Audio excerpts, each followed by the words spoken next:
হযরত আশরাফ আলী থানভী রাহমাতুল্লাহ আলাইহি তিনি একবার নিজ এলাকা থানা ভবন থেকে ট্রেনে উঠেছেন, মিরাট যাবে মিরাট। তার কাছে কিছু মালামাল ছিল কোন এক আত্মীয় বা শুভাকাঙ্ক্ষীর জন্য। হযরত আশরাফ আলী থানভী রাহমাতুল্লাহ আলাইহি তিনি যখন স্টেশন থেকে তিনি ট্রেনে উঠলেন, তার ভক্তরা তার মালামালগুলো ওজন না করে গাড়িতে উঠাতে লাগলেন। এতে হযরত আশরাফ আলী থানভী রাহমাতুল্লাহ আলাইহি তিনি তাদেরকে বাধা দিলেন। তার ভক্তরা বলে, হুজুর এই সামান্য জিনিসের মাপ দিতে হবে না। আরে সারা এই ট্রেনের টিডি সাহেব এখানে রয়েছে। টিডি সাহেব বলে, হুজুর আমি তো আপনার সাথেই থাকবো, আপনার সাথেই যাব, এই সামান্য জিনিসের মাপ দিতে হবে না। হযরত আশরাফ আলী থানভী রাহমাতুল্লাহ আলাইহি বলেন, ভাই আপনি কত দূর পর্যন্ত যাবেন? টিডি সাহেব বলে, হুজুর আমি তো মিরাট পর্যন্ত যাব, মিরাট পর্যন্ত যাব।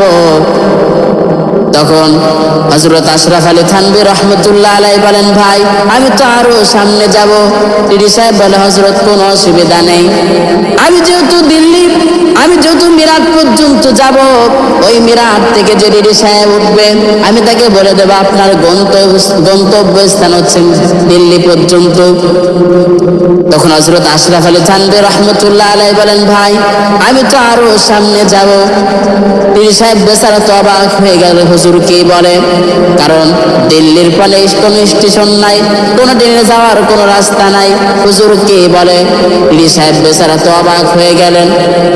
হযরত আশরাফ আলী থানভী রাহমাতুল্লাহ আলাইহি বলেন, ভাই আমি যে বারবার বলছি আমি আরো সামনে যাব, এর মানে তো আমি মারা যাব, আমার কবরে আমি একাই যাব, কেউ আমার সাথে যাবে না, কেউ আমার সাথে থাকবে না। যদি আল্লাহ তাআলা কিয়ামতের ময়দানে আমাকে জিজ্ঞাসা করে, আশরাফ মালের ভাড়া না দিয়ে চলে আসলি, আমি রবের কথা কি তোর স্মরণ ছিল না? আমি মনিবের কথা কি তোর মনে ছিল না? মালের ভাড়া না দিয়ে চলে আসলি। হযরত আশরাফ আলী থানভী রাহমাতুল্লাহ আলাইহি বলেন, তখন আমি কি জবাব দেব? যেই দেখে সেই বলে, যেই ধরে সেই বলে আমি বার করে দেব। তবুও ভাই কিসের ভয়? আল্লাহর ভয়। একেই বলা হয় তাকওয়া। অনুসরণ যদি করতে হয় তাহলে অনুসরণ এদেরকেই করতে হবে। আল্লাহ তাআলা বলেন, বান্দা আমি আল্লাহ তাআলা টাকা পয়সার মধ্যে সম্মান দেই নাই, সম্পদের মধ্যে আমি আল্লাহ তাআলা সম্মান দেই নাই, পোশাকের মধ্যে আমি রব সম্মান দেই নাই, আমি আল্লাহ তাআলা একমাত্র আমি রব সম্মান দিয়েছি আমি রবের তাকওয়ার মধ্যে, ভয়ের মধ্যে।